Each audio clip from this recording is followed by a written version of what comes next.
update ng bayan, maasahan anumang panahon. Magandang araw po sa ating lahat. Narito ang update sa lagay ng panahon ngayong araw ng Biyernes, September 13, 2024. Sa kasalukuyan ay may binabantayan pa rin tayong bagyo sa labas ng ating area of responsibility at posibleng pumasok na ito mamayang hapon o gabi sa ating PAR.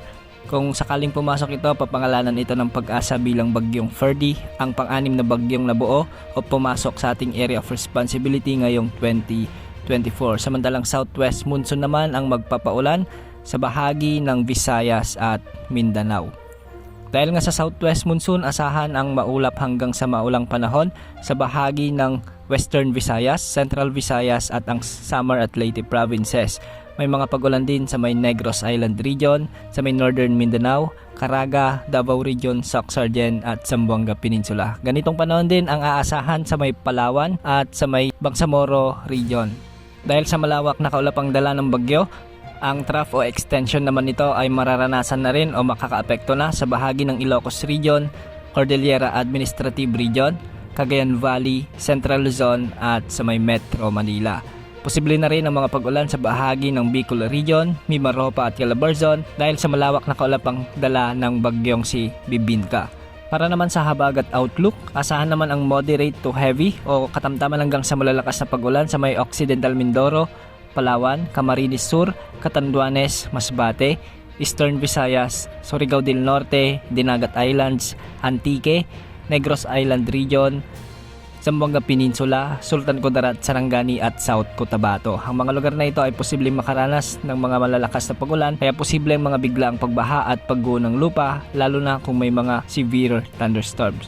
Bukas asahan naman ang malalakas hanggang sa matitinding pag-ulan sa bahagi ng Occidental Mindoro, Palawan, Antique at Negros Island region. Dulot ito ng enhanced habagat na dinadala ni Bagyong Bibinka. Samantala makakaranas naman bukas ng katamtaman hanggang sa malalakas na pag-ulan ang Bataan, Cavite, Batangas, ang nalalabing bahagi ng Mimaropa, Camarines Sur, Catanduanes, Masbate, Sorsogon, ang nalalabing bahagi ng Visayas, Zamboanga Peninsula, Misamis Occidental, Lanao del Norte at Lanao del Sur. Posible rin ang mga biglang pagbaha at pagguho ng lupa, lalo na kung may mga malalakas na pagbuhos ng ulan.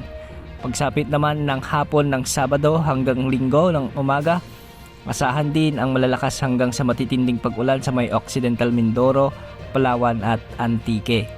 Pinag-iingat po natin ang ating mga kababayan sa banta ng mga pagbaha at pagguho ng lupa. At makakaranas naman ng katamtaman hanggang sa malalakas na pag-ulan ang Cavite, Batangas, ang nalalabing bahagi ng Mimaropa, Masbate, Sorsogon, ang nalalabing bahagi ng Western Visayas at ang Negros Island region.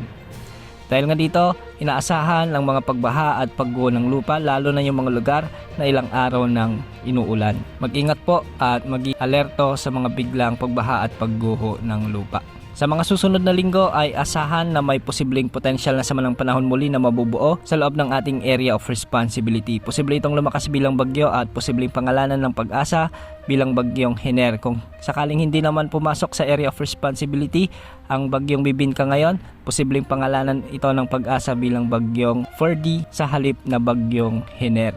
Sa ngayon, hindi naman nakikitang tatama o maglalandfall ang mga sama ng panahon na ito sa anumang bahagi ng ating kalupaan, ngunit bagyan nilang palalakasin ang habagat na magpapaulan sa malaking bahagi ng ating bansa. Yan ang update sa lagi ng panahon. Ito pong weather update ng bayan, maasahan anumang panahon.